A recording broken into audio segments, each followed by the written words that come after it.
ഈ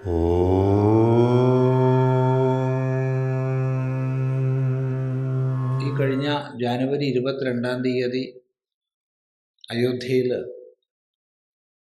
ക്ഷേത്രപ്രതിഷ്ഠ നടന്നപ്പോൾ സ്വാമി അവിടെ ഉണ്ടായി. അതിൻ്റെ അനുഭവങ്ങളൊന്ന് പറയുമോ? വിശേഷമൊന്നും പറയാനില്ല.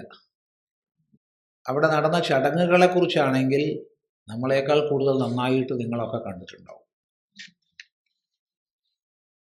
കാരണം അവിടെ പോയ ഞങ്ങൾ കണ്ടതിനേക്കാൾ നന്നായിട്ട് നിങ്ങൾ കണ്ടിട്ടുണ്ടാവും എന്ന് ഉറപ്പാണ്. കാരണം ലോകത്തിലുടനീളമുള്ള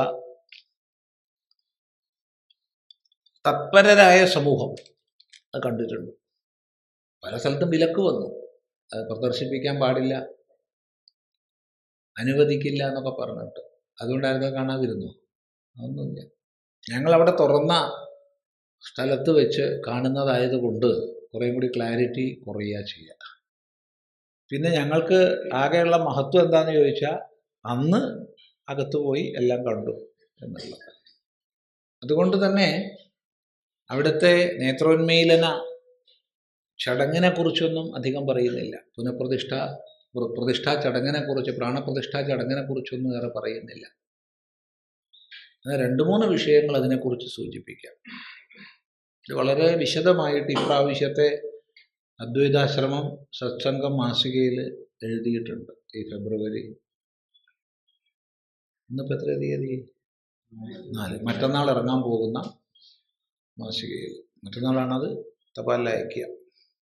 അത് ഒരു ക്ഷേത്രപ്രതിഷ്ഠ മാത്രമായിട്ട് നമ്മൾ കൂട്ടുന്നില്ല, മറിച്ച് അധിനിവേശ ശക്തികൾ ഏൽപ്പിച്ച വലിയ മുറിവുകൾ ഉണക്കുന്ന പ്രക്രിയയുടെ വലിയൊരു ഭാഗമായിട്ടാണ് കൂട്ടുന്നത്.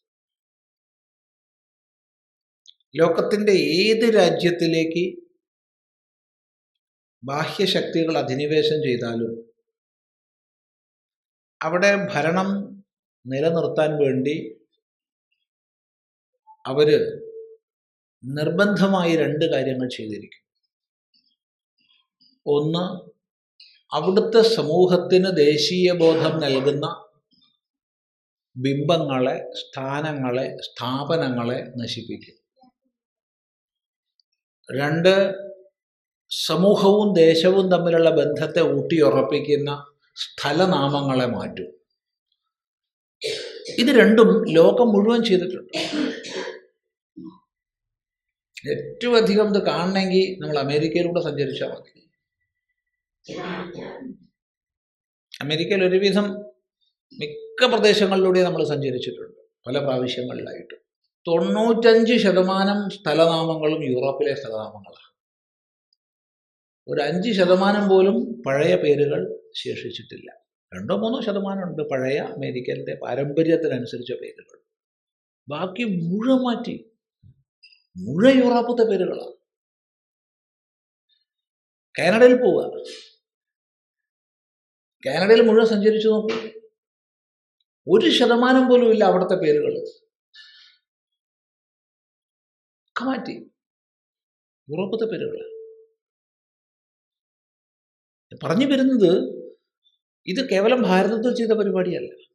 എവിടെ അധിനിവേശ ശക്തികൾ അധിനിവേശം ചെയ്തിട്ടുണ്ടോ അവിടുത്തെ സമൂഹത്തിൻ്റെ തനത് ദേശീയതയുടെ അസ്മിതാബോധത്തിൻ്റെ അടിത്തറ ഇളക്കാൻ വേണ്ടി ഒന്ന് സ്ഥലനാമങ്ങൾ മാറ്റും.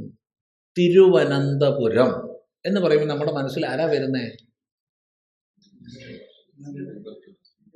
അനന്തശായി ആയിരിക്കുന്ന മഹാവിഷ്ണുവാ. ട്രിവാൻഡ്രാക്കുമ്പോഴോ എന്താ വരുന്നത്? ഒന്നും വരുന്നില്ല. ആലോചിച്ചോ, ചിന്തിക്കുക. തൃശ്ശിവപേരൂർ എന്ന് പറയുമ്പോൾ വടക്കുന്നാഥൻ ആ ശിവന്റെ അതിമഹിമയാർന്ന ഭാവമാണ് നമ്മുടെ മനസ്സിൽ വരുന്നത്. തൃശ്ശൂരാക്കുമ്പോഴോ എന്ത് ശൂരാ വരുന്നത്? തൃശ്ശൂർ, എന്ത് ശൂര്? മുനിസിപ്പാലിറ്റി വൃത്തിയാക്കാത്തതുകൊണ്ടുള്ള ശൂരോ? എന്ത് ശൂര അറിയില്ല. അതൊന്നും കൂടി പരിഷ്കരിച്ച് ട്രിച്ചൂറാക്കുമ്പോഴോ ഒന്ന് ആലോചിച്ച് നോക്കൂ. ഇതൊരു ടെക്നിക്കാണ്. മധ്യ ഉത്തര ഭാരതത്തിൽ പോയി കഴിഞ്ഞാൽ 1000കണക്കിന് ആബാദുകളുണ്ട്. ഹൈദരാബാദ്, സെക്കന്ദരാബാദ്, മുറാദാബാദ്, നജീബാബാദ്, ഫൈസാബാദ്, അക്ബറാബാദ്, അങ്ങനെ അങ്ങ് പോകും. എത്ര ആബാദുകൾ! ആബാദ് എന്ന് പറഞ്ഞാൽ ഇന്ന ആളാൽ സ്ഥാപിക്കപ്പെട്ടത് എന്നർത്ഥം. മാറ്റി മാറ്റി നമ്മുടെ പ്രധാന തീർത്ഥസ്ഥാനത്തിന്റെ പേര് വരെ മാറ്റി. ഇപ്പൊ ഭാരതത്തെ ഭാരതമാക്കി നിലനിർത്തിയ പല സങ്കല്പങ്ങളുണ്ട്, പല സംവിധാനങ്ങളുണ്ട്. അതിലേറ്റവും പ്രാധാന്യമുള്ളതാണ് തീർത്ഥങ്ങൾ. ഭാരതത്തിലുടനീളം പരന്നു കിടക്കുന്ന തീർത്ഥങ്ങളിലേക്ക് വ്യത്യസ്ത പ്രദേശങ്ങളിൽ നിന്ന് ആൾക്കാർ സഞ്ചരിക്കുമ്പോൾ സ്വാഭാവികമായി രാഷ്ട്രസംഗ്രഥനം നടക്കും. ഇന്ന് തെക്കുള്ള ആൾ വടക്ക് പോവുക, വടക്കുള്ള ആൾ തെക്ക് വരിക, കിഴക്കുള്ള ആൾ പടിഞ്ഞാറ് പോവുക, പടിഞ്ഞാറുള്ള ആൾ കിഴക്ക് പോവുക, ആ സമൂഹങ്ങളുമായി ബന്ധപ്പെടുക. ഇതെല്ലാം ഒരു ഭാരതമാണെന്ന് ധരിക്കുക. അത് രാഷ്ട്രസംഗ്രഥനം, നാഷണൽ ഇൻ്റഗ്രേഷൻ. അതിന് അനേക തീർത്ഥങ്ങൾ നമുക്കുണ്ട്. സപ്ത മോക്ഷപുരികൾ, സപ്തമോക്ഷ നദികൾ, ചതുർധാമങ്ങൾ, 12 ജ്യോതിർലിംഗങ്ങൾ, 51 ശക്തിപീഠങ്ങൾ, അങ്ങനെ അങ്ങനെ അങ്ങനെ പോവും. ആ കൂട്ടത്തിൽ തീർത്ഥരാജ് ആരാ? തീർത്ഥരാജ് പ്രയാഗയാണ്.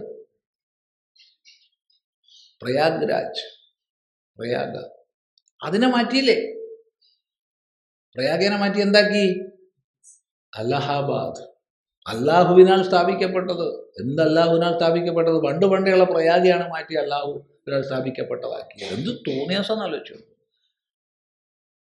ഏതായാലും നട്ടലുള്ളൊരു ഭരണാധികാരി അവിടെ വന്നപ്പോൾ അലഹാബാദ് വീണ്ടും പ്രയാഗ്രാജായി. ഇപ്പൊ പ്രയാഗ്രാജായി, ഇപ്പൊ അലഹാബാദ് ഇല്ല. ഇതാണ് ഒരു പരിപാടി. സ്ഥലനാമങ്ങൾ മാറ്റുക. നമുക്ക് നമ്മുടെ അച്ഛൻ്റെ പേര്, നമ്മുടെ അമ്മയുടെ പേര്, നമ്മുടെ തറവാടിൻ്റെ പേര്, നമ്മുടെ ഗ്രാമത്തിൻ്റെ പേര്, അതൊക്കെ നമ്മളെ ഈ സംസ്കൃതിയുമായി ചേർക്കുന്ന ഘടകങ്ങളാണ്. അത് മുഴുവൻ എടുത്തു മാറ്റിയാലോ കുളത്തുനിന്ന് പിടിച്ച് കരയിലിട്ട മീന് പോലെ നമ്മൾ പടഞ്ഞു ചാവും. അപ്പോൾ മാത്രമേ അധിനിവേശ ശക്തികൾക്ക് ഭരണം നിലനിർത്താനും നമ്മളെ അടിമകളാക്കാനും സാധിക്കൂ. അതുകൊണ്ട് അവർ ചരിത്രങ്ങൾ എഴുതും. ആ ചരിത്രങ്ങളൊക്കെ വികലമായ ചരിത്രമായിരിക്കും. മുഴുവൻ സങ്കേതങ്ങളെ പൊളിക്കും. അതുകൊണ്ടാണല്ലോ സപ്തമോക്ഷപുരികളിൽ 1ാമത്തെ അയോധ്യ തകർത്തത്, 2ാമത്തെ മധുര തകർത്തത്, 3ാമത്തെ കാശി തകർത്തത്. അല്ലാണ്ട് ആരാധനയ്ക്ക് സ്ഥലമില്ലാത്തതുകൊണ്ടാണ്. അനന്തവിശാലമായി കിടക്കുന്ന ഭൂമിയിൽ എവിടെയൊക്കെ സ്ഥലമുണ്ട്. പക്ഷെ തകർത്താലേ ഈ പറഞ്ഞ പരിപാടി നടക്കും. രാഷ്ട്രം സ്വതന്ത്രമാകുമ്പോൾ അത് തിരിച്ചെടുക്കണം, മുറിവുകൾ ഉണക്കണം. അതാണ് സംഭവിക്കുന്നത്. അതുകൊണ്ടാണ് പറഞ്ഞത് അയോധ്യയിൽ നടക്കുന്നത് ഒരു ക്ഷേത്ര പുനഃപ്രതിഷ്ഠയോ പ്രതിഷ്ഠയോ നവീകരണമോ അല്ല, അതിൽ കവിഞ്ഞാണ്. ആ നിലയ്ക്കാണ് നമ്മൾ നോക്കിക്കാണുന്നത്. ഏതായാലും കേരളത്തിൽ എന്തെല്ലാം വിരുദ്ധങ്ങളായ ആശയപ്രചരണങ്ങൾ നടന്നാലും അവിടെ ആ ഒരു ആനന്ദഭാവമാണ് നമുക്ക് നേരിട്ട് കാണാൻ കഴിഞ്ഞത്. അന്ന് ചടങ്ങിന് 8000 പേരെയാണ് ക്ഷണിച്ചിട്ടുള്ളത്. 4000 സന്യാസിമാർ അല്ലാതെ വ്യത്യസ്ത മേഖലകളിൽ നിന്ന് 4000 പേര്. 4000 സന്യാസിമാരെന്ന് പറയുമ്പോൾ വൈഷ്ണവ, ശൈവ വിഭാഗങ്ങളിലുള്ളവർ, വ്യത്യസ്ത പരമ്പരകളിൽ രാമാനുജ, ശങ്കര, അങ്ങനെ വ്യത്യസ്ത പരമ്പരകളിലുള്ളവർ, അതുപോലെ ചില വിശിഷ്ടന്മാരായ താന്ത്രികന്മാർ, ചില വിശിഷ്ടന്മാരായ കർമ്മകാണ്ഡികളൊക്കെ അതിൽ ഉൾക്കൊള്ളുന്നുണ്ട്. ഓരോ സന്യാസിമാർ മാത്രമല്ല.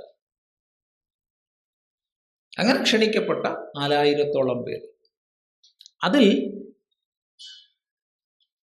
പ്രത്യേക പരിഗണന അർഹിക്കുന്ന ചിലരൊക്കെ ഉണ്ടാവും. അങ്ങനെയുള്ളവർക്ക് മാത്രം താമസത്തിനൊക്കെ വേറെ സൗകര്യങ്ങളുണ്ട്. അല്ലാതുള്ളവരൊക്കെ ഒരു നഗരിയിൽ ഒന്നിച്ചാണ് താമസിച്ചത്. ഇപ്പോൾ ഉദാഹരണത്തിന് ജൂനാഖാഡയുടെ ആചാര്യ മഹാമണ്ഡലേശ്വരർ, അദ്ദേഹത്തിന് നഗരി താമസിക്കണമെന്ന് പറഞ്ഞാൽ പറ്റില്ല. അദ്ദേഹം പ്രത്യേക പരിഗണന വേണ്ട ആളാണ്. ചുറ്റുപാടും സ്പെഷ്യൽ പ്രൊട്ടക്ഷൻ ഗ്രൂപ്പൊക്കെ ഉണ്ടാവും, SPGൻ്റെ ഒക്കെ പ്രൊട്ടക്ഷനിലാണ് അങ്ങനെ ഉണ്ടാവുക. അപ്പം അങ്ങനെയുള്ളതൊക്കെ മാറ്റിയിട്ട് അല്ലാതെ സാധാരണ ഉള്ളവർക്കൊക്കെ ഒന്നിച്ചാണ് താമസ സൗകര്യം ഏർപ്പാട് ചെയ്തത്. കേരളത്തിൽ നിന്ന് ഉള്ള സന്യാസിമാർ ആ വിഭാഗത്തിലുള്ളവരുടെ ഒരു ലിസ്റ്റ് കൊടുക്കാൻ വേണ്ടി മാർഗദർശക് മണ്ഡലമാണ് ചുമതലപ്പെട്ടത്. നമ്മൾ കൊടുത്തതിൻ്റെ ഒരു 4/1 അംഗീകരിച്ച് വന്നത്. കാരണം സംഖ്യ കൂട്ടാൻ വയ്യ എന്നതുകൊണ്ട്, മൊത്തം 4000 പറ്റുള്ളൂ എന്നതുകൊണ്ട്. അപ്പം എല്ലാവരും വളരെ സന്തോഷമായിട്ട് ഒന്നിച്ചു പോകുന്നൊരവസ്ഥ ഉണ്ടായി. പക്ഷെ ആ അവസ്ഥ അനുഭവിക്കാൻ എനിക്ക് കഴിഞ്ഞിട്ടില്ല. കാരണം ഗുജറാത്തിൽ ഒരു കാരണവശാലും ഒഴിവാക്കാൻ വയ്യാത്തൊരു പരിപാടി ഉണ്ടായിരുന്നു. അതുകൊണ്ട് അവിടുന്ന് പോവായതുകൊണ്ട് ഈ കൂട്ടത്ത് പോകാൻ കഴിഞ്ഞില്ല. പക്ഷെ അതുകൊണ്ടൊരു ഗുണമുണ്ടായി. എന്താ ഗുണമെന്ന് ചോദിച്ചാൽ, നമ്മൾ ലഖ്നൗവിൽ നിന്ന് അയോധ്യ വരെയും അയോധ്യയിൽ നിന്ന് ലഖ്നൗ വരെയും 20-ാം തീയതിയും 22-ാം തീയതിയും രാത്രി യാത്ര ചെയ്യാനിടയായി. കൂട്ടത്ത് പോയവർക്ക് അതില്ല. അത് ട്രെയിനിൽ, അയോധ്യയിൽ തന്നെ ട്രെയിനിലാണ്. അപ്പോൾ പുറം ലോകം അധികം കാണുന്നില്ല, ട്രെയിനിൽ പോകും. ഇത് പ്രത്യേകിച്ച് എടുത്തു പറഞ്ഞേ മതിയാവും. കാരണം 20-ാം തീയതി രാത്രി ലഖ്നൗവിൽ നിന്ന് അയോധ്യയിലേക്ക് 163 മറ്റോ കിലോമീറ്ററുണ്ട്. ഇരുഭാഗങ്ങളിലും മുഴുവൻ വർണ്ണദീപങ്ങൾ, ഇരുഭാഗങ്ങളിലും മുഴുവൻ പുഷ്പങ്ങളെ കൊണ്ട് അലങ്കരിക്കുക നാട്ടുകാർ. അല്ലാത്ത കാഴ്ചയാണ്. നമുക്ക് വിചാരിക്കാം അത് സ്വാമി ധൂർത്തടിച്ച് ചെലവാക്കിയതാണ് സർക്കാർ പണം എന്ന് പറയാൻ വേണമെങ്കിൽ, വിമർശിക്കുന്നവർക്ക് അങ്ങനെ പറയാം. പക്ഷെ വീടുകളിലോ, പൊതുസ്ഥലങ്ങളിൽ ശരിയാ, സർക്കാരിന് വേണമെങ്കിൽ ചെയ്യാം. പക്ഷെ വീടുകളിൽ മുഴുവൻ വർണ്ണദീപങ്ങളാണ്, പുഷ്പമാലകളാണ്. വലിയൊരു ഉത്സവത്തെ വരവേൽക്കുന്ന ഭാവമാണ്. എങ്കിലും അത് അത്ര അത്ഭുതപ്പെടുത്തിയിട്ടില്ല വ്യക്തിപരമായി എന്നെ. എന്നാൽ തിരിച്ചു വരുമ്പോഴുള്ള കാഴ്ച അത്ഭുതപ്പെടുത്തുക തന്നെ ചെയ്തു. തിരിച്ചു വരിക എന്ന് പറഞ്ഞാൽ പ്രതിഷ്ഠാ ചടങ്ങ് കഴിഞ്ഞ് രാത്രിയാണ്.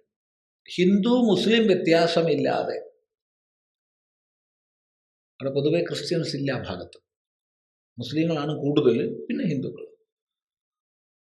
ചില ഗ്രാമങ്ങളിൽ ഹിന്ദുക്കൾ കൂടുതൽ, മുസ്ലിങ്ങൾ കുറവ്. ചില ഗ്രാമങ്ങളിൽ മുസ്ലിങ്ങൾ കൂടുതൽ, ഹിന്ദുക്കൾ കുറവ്. എന്തായാലും ഹിന്ദു മുസ്ലിമാണ് ഒത്തുചേർന്ന് നൃത്തം ചെയ്യുന്ന കാഴ്ച. ഇത് മലയാളത്തിൽ ഏത് മാധ്യമം കൊടുക്കും? എന്നല്ല, പോകുന്ന വണ്ടികൾ അവർ ബലപ്രയോഗം ചെയ്ത് തടഞ്ഞു നിർത്തുക. പൈസ പിരിക്കാനല്ല. ലഡു, ജിലേബി, പേട, അത് ഇത് മധുരപലഹാരങ്ങൾ. അയ്യോ വേണ്ട, ഞങ്ങൾ കഴിച്ചു, വാങ്ങിയേ മതിയാവും. അതാണ് സന്തോഷം. അതൊരു അത്ഭുതകരമായ കാഴ്ചയാണ്. ഇവിടെ നമ്മളെ മാധ്യമങ്ങൾ കൊടുക്കുന്ന വാർത്ത എന്താ? സത്യം എന്താ?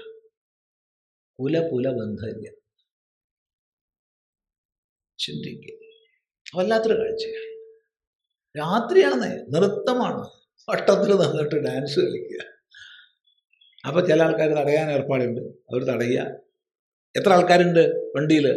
എത്ര ആൾക്കാരുണ്ട് അത്രയും ലഡു, അല്ലെങ്കിൽ അത്രയും ജിലേബി, അല്ലെങ്കിൽ അത്രയും പേട. ഒരു പ്രദേശം മുഴുവൻ ഉത്സവ ലഹരിയിൽ. അത് വല്ലാത്തൊരു കാഴ്ചയാണ്. പിന്നെ പ്രത്യേകിച്ച് പരാമർശിക്കാൻ തോന്നുന്നത് വേറൊരു പ്രധാനപ്പെട്ട കാഴ്ചയാണ്. അത് 21-ാം തീയതി ഞങ്ങളെല്ലാവരും അയോധ്യയിൽ മുഴുവൻ സഞ്ചരിച്ചു. മുഴുവൻ രാമക്ഷേത്രത്തിൻ്റെ അടുത്തേക്ക് പോയില്ല, അല്ലാത്ത സ്ഥലത്തേക്കൊക്കെ. അവിടെ കണ്ട കാഴ്ച അത്ഭുതകരമായിരുന്നു. ഗ്രാമീണർ, മുത്തശ്ശിമാർ, അമ്മമാർ, കുഞ്ഞുങ്ങൾ, പേരക്കുഞ്ഞുങ്ങൾ ഒന്നായിട്ട് ഇറങ്ങിയിരിക്കുക അയോധ്യയിലേക്ക്. സമീപ ഗ്രാമങ്ങളിൽ നിന്ന് മുഴുവൻ, അവർക്കൊക്കെ വീടുള്ളവരാ, കട്ടിലുള്ളവരാ, കിടക്കുള്ളവരാ, കമ്പിളിയുള്ളവരാ. വീടും വേണ്ട, കിടക്കയും വേണ്ട, കമ്പിളിയും വേണ്ട, ഒന്നും വേണ്ട. എല്ലാവരും തെരുവിൽ, അയോധ്യയിൽ, റോഡിൽ, കടത്തിണ്ണകളിൽ. പോലീസുകാരവരെ ഉപദ്രവിക്കുന്ന ഉറപ്പാണ്. കാരണം അത്രയും വലിയ പ്രധാനപ്പെട്ട സുരക്ഷ വേണ്ട ആൾക്കാരാണ് വരുന്നത് അയോധ്യയിൽ. അപ്പോൾ എല്ലാവരെയും പിടിച്ച് മാറ്റുന്ന ഉറപ്പാണ്. എന്തിനാ തമ്പടിച്ച് കൂടുന്നേ? അവർക്ക് ദർശനം 22-ാം തീയതി കിട്ടില്ല എന്ന് ഉറപ്പാണ്, അവർക്കറിയാതെ. ഞാൻ ചിലരോട് ചോദിച്ചു, നിങ്ങൾ എന്തിനാണ്? കാരണം തണുപ്പ് 4 ഡിഗ്രി 5 ഡിഗ്രി സെൽഷ്യസാണ് രാത്രിയാവുമ്പോൾ. തണുത്ത് വിറയ്ക്കുക. ഈ പാവങ്ങൾ റോഡ് സൈഡിലാണ്. ഇതൊക്കെ വീടുണ്ട്, നാടുണ്ട്.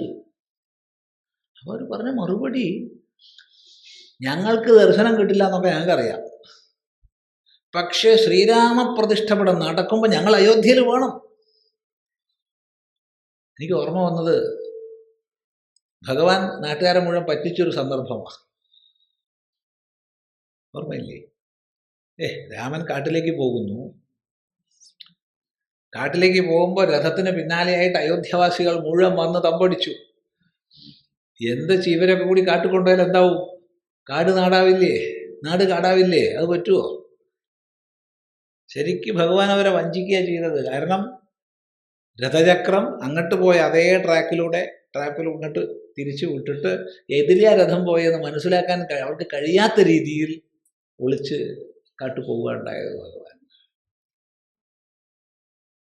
രാവിലെ ഉണർന്ന് നോക്കുമ്പോൾ പാവങ്ങൾ എല്ലാം വഞ്ചിക്കപ്പെട്ടു. അതുപോലെയാ അങ്ങ് ഇറങ്ങിയിരിക്കുക എല്ലാവരും. വല്ലാതെ ഹൃദയത്തെ തട്ടിയൊരു കാഴ്ചയാണ്. പൊതുവെ മലയാളി മനസ്സിന് ഇത് മനസ്സിലാക്കാൻ കുറച്ച്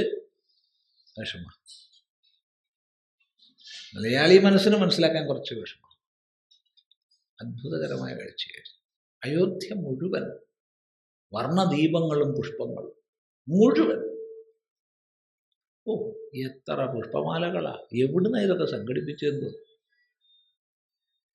മുഴുവൻ അലങ്കാരങ്ങൾ. ഞാൻ വിചാരിച്ചത് ഇതൊക്കെ സർക്കാരോ ഈ ട്രസ്റ്റോ ചെയ്തതായിരിക്കുന്ന, സത്യം പറയണമല്ലോ. പക്ഷെ അല്ലാന്ന് മനസ്സിലായി. അവരാണ് റോഡിലൊക്കെ ചെയ്തത് അവർ തന്നെയാണ്, ഗവൺമെൻറ്റും ഈ ട്രസ്റ്റും ചേർന്നിട്ടാണ്. എന്നാൽ എല്ലാതല്ല. എങ്ങനെ മനസ്സിലായി സ്വാമി എന്ന് ചോദിച്ചാൽ, ഞങ്ങളൊരു ചായ കുടിക്കാൻ പോയി ഒരു കടയിൽ. അപ്പോൾ അതിൻ്റെ മുമ്പിൽ നിലത്ത് വർണ്ണചിത്രം വരച്ചിട്ടുണ്ട്. ആ പെയിൻറ് ശരിക്കും ഉണങ്ങിയിട്ടില്ല. അപ്പോൾ ആരെങ്കിലും ചവിട്ടാതിരിക്കാൻ വേണ്ടി ചുറ്റുപാടും കസേര ഇട്ടിട്ടുണ്ട്, പ്ലാസ്റ്റിക് കസേര ഇട്ടിട്ടുണ്ട്. അത് ചവിട്ടാതിരിക്കാൻ വേണ്ടി. ഞങ്ങളവിടെ ഇരിക്കുന്ന സമയത്ത് ഒരു മഹാമണ്ഡലേശ്വരനും കുറച്ച് ഭക്തന്മാരും കൂടി നടന്നു വന്നു. ഇദ്ദേഹത്തിന് എന്തോ അവിടെ ഇരിക്കണം തോന്നിയിട്ടുണ്ട്, എന്താണെന്ന് അറിയില്ല. ആ സമയത്ത് ഇദ്ദേഹത്തിൻ്റെ ഭക്തന്മാരെന്ത് ചെയ്തു? ഈ കസേര വലിച്ചിട്ടിട്ട് അദ്ദേഹത്തിന് ഇരിക്കാൻ കൊടുത്തു.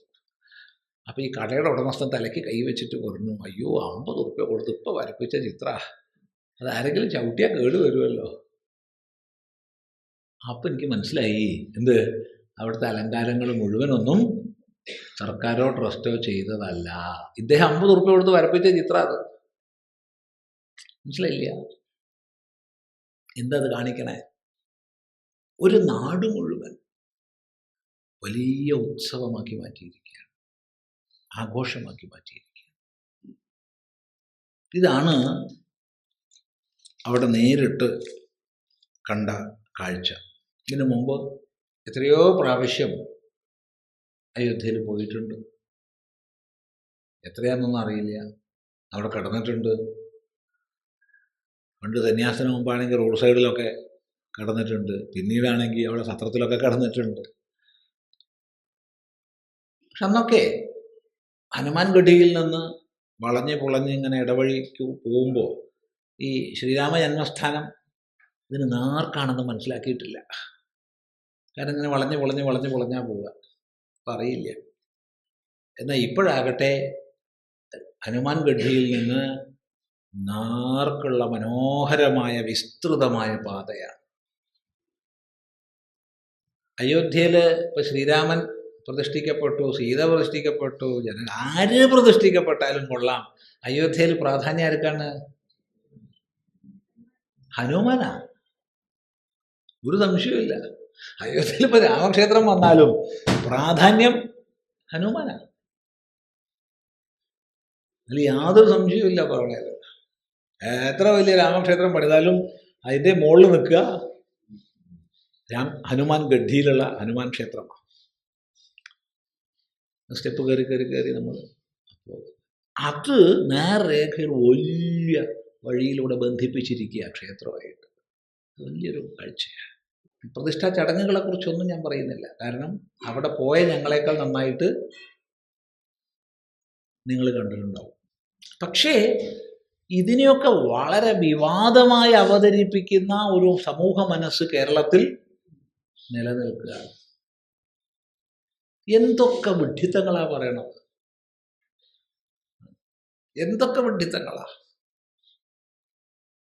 പുതിയൊരു പേര് തന്നെ രാമന് കിട്ടിയിട്ടുണ്ട്. നമ്മൾ അയോധ്യാരാമൻ, ദാശരഥിരാമൻ, രാഘവരാമൻ ഇല്ലേ, രഘുപതി, രാഘവ, രാജാറാം, പതിതപാവന, സീതാരാമ എന്നൊക്കെ നമ്മൾ നാമരാമായണത്തിൽ ചൊല്ലാറുണ്ട്.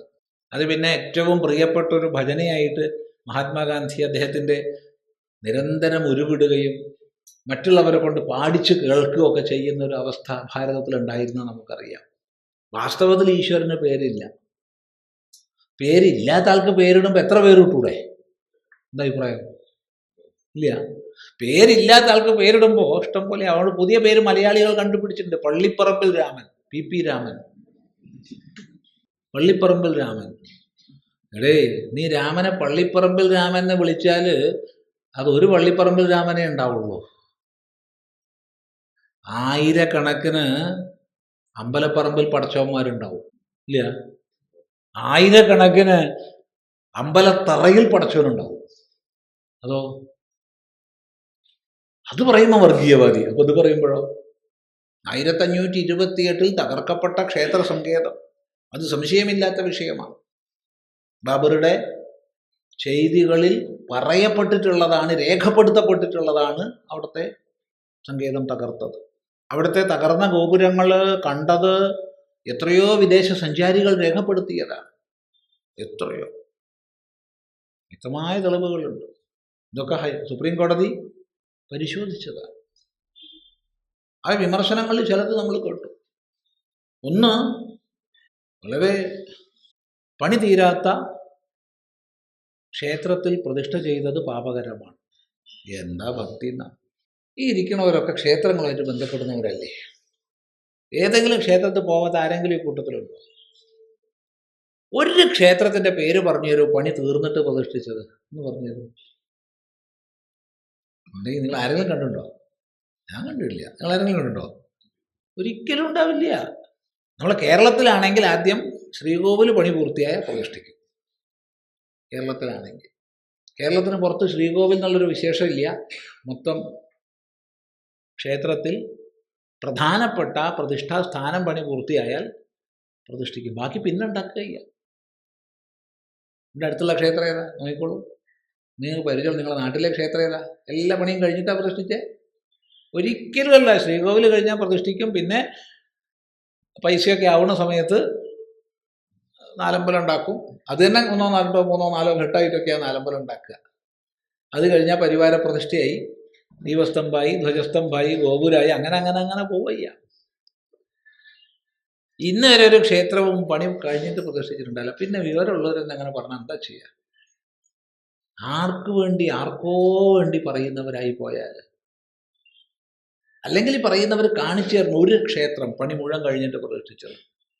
എന്നാൽ ജ്യോതിർമഠത്തിലെ ശങ്കരാചാര്യരടക്കം ഇതാ പറഞ്ഞേ. ബാക്കി പറയണ്ടല്ലോ.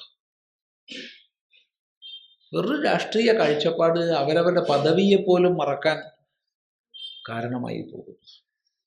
വേറൊരു വിമർശനമുണ്ട്, വലിയ വിമർശനം. ശങ്കരാചാര്യന്മാരെ ക്ഷണിച്ചില്ല, ശങ്കരാചാര്യന്മാർ വന്നില്ല. ശങ്കരാചാര്യന്മാരുടെ ജീവിതത്തെയും അവരുടെ സഞ്ചാരത്തെയും അവരെ ക്ഷണിച്ചാലുള്ള വിശേഷങ്ങളെയും കുറിച്ച് അറിയുന്ന ആരും ഇത് പറയില്ല. ശങ്കരാചാര്യന്മാർ പോന്ന് കണ്ടില്ലേ? ഒരു പരിവാരങ്ങളോട് കൂടിയാണ് പോണത്. ഒറ്റയ്ക്ക് പോവല്ലേ, അത് വലിയ പരിവാരത്തോട് കൂടിയാ പോവുക. രണ്ട്, നമ്മളിപ്പോൾ ഇവിടത്തേക്ക് ശങ്കരാചാര്യരെ വിളിച്ചാൽ അവിടെ വിശേഷ പൂജകൾ വേണം, അല്ലെങ്കിൽ വിളിക്കരുത്. അപ്പൊ അത്തരമൊരു ചടങ്ങിൽ അത് അസാധ്യമാണ്. നമുക്കറിയാം. ഇപ്പൊ ഇവിടെ ക്ഷേത്രത്തിൽ പ്രതിഷ്ഠയാന്ന് വിചാരിച്ചോളൂ. നമ്മൾ തൊട്ട ക്ഷേത്രത്തിൽ അവിടെ ചിദാനന്ദപുര സ്വാമിയെ വിളിച്ചു, ഒരു കൊല്ലാപ്പും ഇല്ല. അല്ലെങ്കിൽ ഏതെങ്കിലും സന്യാസിമാരെ വിളിച്ചാൽ പ്രശ്നമില്ല. പക്ഷെ ശങ്കരാചാര്യ വിളിച്ചാൽ പ്രശ്നം. ശങ്കരാചാര്യ തലേന്ന് വിളിക്കാൻ വേണമെങ്കിൽ, അല്ലെങ്കിൽ പിറ്റേന്ന് വിളിക്കാം. അന്ന് വിളിക്കാൻ പറ്റില്ല. കാരണം അന്ന് ശങ്കരാചാര്യർ വന്ന വിശേഷ പൂജകളും വിശേഷ ക്രമങ്ങളും ഒക്കെ വേണം. അത് ഇത്തരം ഒരു സെക്യൂരിറ്റി പ്രശ്നങ്ങളുള്ള സ്ഥലത്തോ ഒന്നും സാധിക്കില്ല. എല്ലാവർക്കും അറിയാം, ശങ്കരാചാര്യന്മാർക്ക് അതറിയാം. അതുകൊണ്ടാണ് ശൃംഗേരി മഠാധിപതിയും ദ്വാരക മഠാധിപതിയും ഒക്കെ പത്രക്കുറിപ്പ് അടക്കം ഇറക്കിയത്. ഇതിനെല്ലാ ശുഭസങ്കല്പങ്ങളും സമർപ്പിക്കുന്നു, എല്ലാ ഭക്തന്മാരും പ്രാർത്ഥിക്കുക, ഇതിൽ പങ്കെടുക്കാവുന്നവർ പങ്കെടുക്കുക, ഞങ്ങൾ പിന്നീട് ദിവസം പോയി ദർശിച്ചു കൊള്ളാം. നമ്മളെ സംബന്ധിച്ച് ദക്ഷിണാംനായം ശൃംഗേരിയാണ്. നമ്മളുടെ ശങ്കരാചാര്യരുടെ കഥ പറഞ്ഞ നമ്മളെന്ന് പറഞ്ഞാൽ ശങ്കരാചാര്യരിലും വ്യത്യാസം ഉണ്ടോ എന്ന് ചോദിച്ചാൽ ഉണ്ട്. ദക്ഷിണാംനായമാണ് കേരളം, തമിഴ്നാട്, കർണാടകം, ആന്ധ്രം തുടങ്ങിയ പ്രദേശങ്ങളിലേക്കുള്ള ശങ്കരാചാര്യം. അതാണ് നമ്മളെ സംബന്ധിച്ച്, അല്ലാണ്ട് വേറൊരു വിഭിന്നത പറഞ്ഞതല്ല, മഠാംനായം അനുസരിച്ച് പറഞ്ഞതാണ്. അതാണ് വേറൊരു വിമർശനം, ഒരു ആവശ്യമില്ലാത്തത്. ഇനി വേറെ രസകരമായതുണ്ട്. ജാതിയിൽ താണ നരേന്ദ്രമോദിയാണ് പ്രതിഷ്ഠിക്കുന്നത്. അപ്പോൾ ജാതിയിൽ താണ നരേന്ദ്രമോദി പ്രതിഷ്ഠിക്കുന്നിടത്തേക്ക് പോകാൻ പറ്റില്ല, പാപകരമാണ്. അവിടെ രണ്ട് വിഷയങ്ങളാണ്. ഒന്ന്, നരേന്ദ്രമോദി പ്രതിഷ്ഠിച്ചിട്ടില്ല. നരേന്ദ്രമോദിക്ക് പ്രതിഷ്ഠാ ചടങ്ങ് അറിയുമായിരുന്നെങ്കിൽ പ്രതിഷ്ഠിച്ചാൽ കുഴപ്പമില്ല. പക്ഷേ ഭാരതത്തിൻ്റെ പ്രധാനമന്ത്രിക്ക് 3-4 ദിവസം അവിടെ താമസിച്ച് കർമ്മങ്ങൾ ചെയ്ത് പ്രതിഷ്ഠിക്കാനാവുമോ? പ്രതിഷ്ഠിച്ചത് അവിടുത്തെ പുരോഹിതന്മാരാണ്, കർമ്മികളാണ്, കർമ്മകാണ്ഡികളാണ്. അതിൻ്റെ യജമാന സ്ഥാനത്തിരുന്ന് യജമാനം ചെയ്യേണ്ടുന്ന കർമ്മങ്ങളാണ് നമ്മുടെ ബഹുമാനപ്പെട്ട പ്രധാനമന്ത്രി നരേന്ദ്രമോദി ചെയ്തത്. അത് പ്രധാനമന്ത്രി എന്നുള്ള നിലയ്ക്കല്ല, നരേന്ദ്രമോദി എന്നുള്ള നിലയ്ക്കാണ്. ഒരാൾ ഇന്ത്യൻ പ്രസിഡന്റോ പ്രധാനമന്ത്രിയോ ആയതുകൊണ്ട് അയാളുടെ വ്യക്തിപരമായ പൗരന്റെ അവകാശങ്ങളും ബാധ്യതകളും ഇല്ലാതാകുന്നില്ല. പ്രസിഡന്റ് പൗരനല്ലാണ്ടാവുന്നില്ല, പ്രൈം മിനിസ്റ്റർ പൗരനല്ലാണ്ടാവുന്നില്ല, പൗരനാണ്.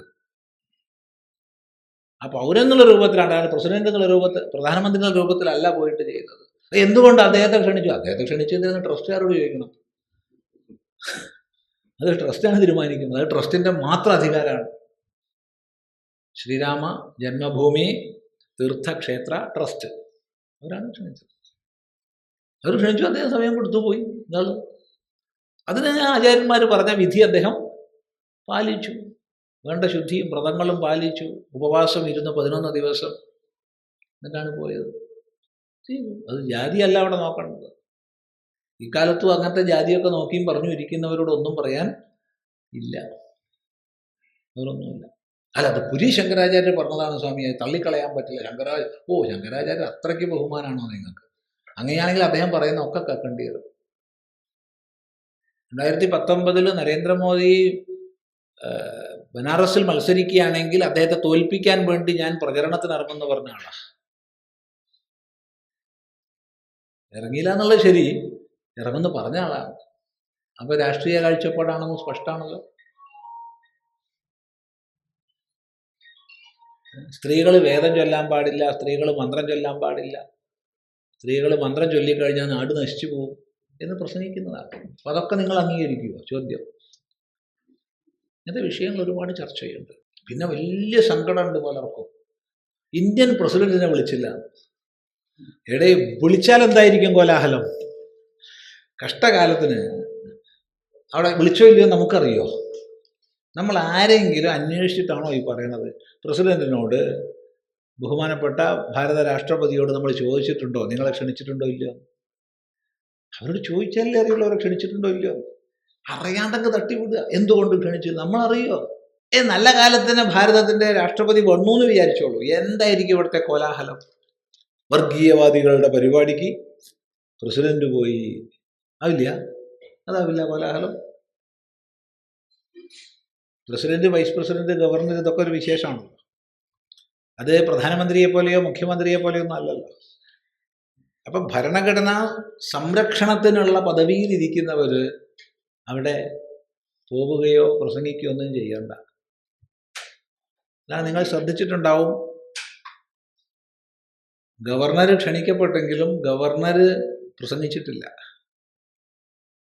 അവിടെ ആ ഗവർണറോടുള്ള നിരാശമോ ബഹുമാനക്കുറവോ അല്ല.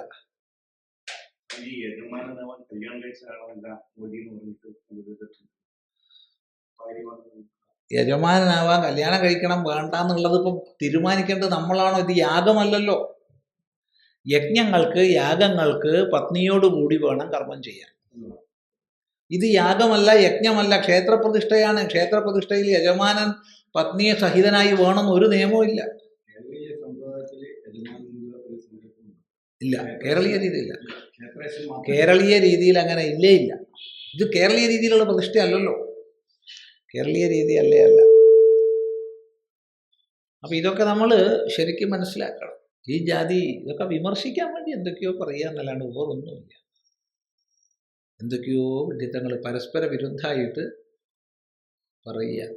ഇതൊക്കെ ചർച്ച ചെയ്യാൻ നമ്മുടെ മാധ്യമങ്ങളും, ഇതൊക്കെ പ്രാമാണികമായിട്ട് ധരിക്കാൻ ഇവിടുത്തെ സമൂഹവും, ഇതൊക്കെ ഇവിടെ നടക്കുമ്പോൾ കടിപിടി കോലാഹലം നടക്കുമ്പോൾ അവിടെ സന്തോഷമായിട്ട് ഹിന്ദു മുസ്ലിം വ്യത്യാസമില്ലാണ്ട് ജനങ്ങൾ ഒന്നിച്ച് 31,000 കോടി രൂപയുടെ വികാസ പദ്ധതികളാണ് നടക്കുന്നത്.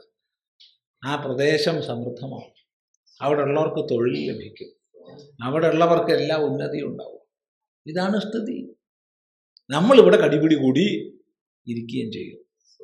അമിതാഭ് ബച്ചനെ പോലുള്ളവരൊക്കെ ധാരാളം ഭൂമി വാങ്ങിയിട്ടുണ്ടെന്നാണ് കേട്ടത്. കാരണം എന്താ വെച്ചാൽ ഇത് വലിയൊരു സമ്പന്നതയുടെ കേന്ദ്രമായി മാറും. രാമനല്ലേ ഇരിക്കുന്നത്. പുതിയ വലിയ എയർപോർട്ട് വന്നു. അന്ന് പ്രതിഷ്ഠാ ദിവസം 100 ചാർട്ടേഡ് ഫ്ലൈറ്റാണ് വന്നത്. ഒന്ന് ആലോചിച്ച് നോക്കൂ, 100 ചാർട്ടേഡ് ഫ്ലൈറ്റ് വരിക വെച്ചാൽ അങ്ങനത്തെ ആൾക്കാർക്കല്ലേ അത് പറ്റുള്ളൂ. 100 ചാർട്ടേഡ് ഫ്ലൈറ്റാണ് അന്ന് വന്നത്. വലിയ വലിയ സിനിമാ നടന്മാർ, വലിയ വലിയ വ്യവസായികൾ ഒക്കെ ആയിട്ട്. അപ്പോൾ അതിനനുസരിച്ച് എല്ലാം ഉണ്ടാവും. രണ്ട് മുഖങ്ങളും അവിടെ ഉണ്ടാവും. അതുകൊണ്ട് വളരെ സന്തോഷത്തിലാണ് അവിടുത്തെ ഗ്രാമീണർ, കച്ചവടക്കാർ, ഓട്ടോറിക്ഷ ഡ്രൈവർമാർ, ടാക്സി ഡ്രൈവർമാർ വലിയ സന്തോഷത്തിലാണ്. അതിൽ ഭൂരിഭാഗം മുസ്ലിങ്ങളാണ്. വലിയ സന്തോഷത്തിലാണ്. ഞങ്ങളുടെ ജീവിതം രക്ഷപ്പെട്ടു എന്നാണ് പറയുന്നത്. ശരി, സന്തോഷം.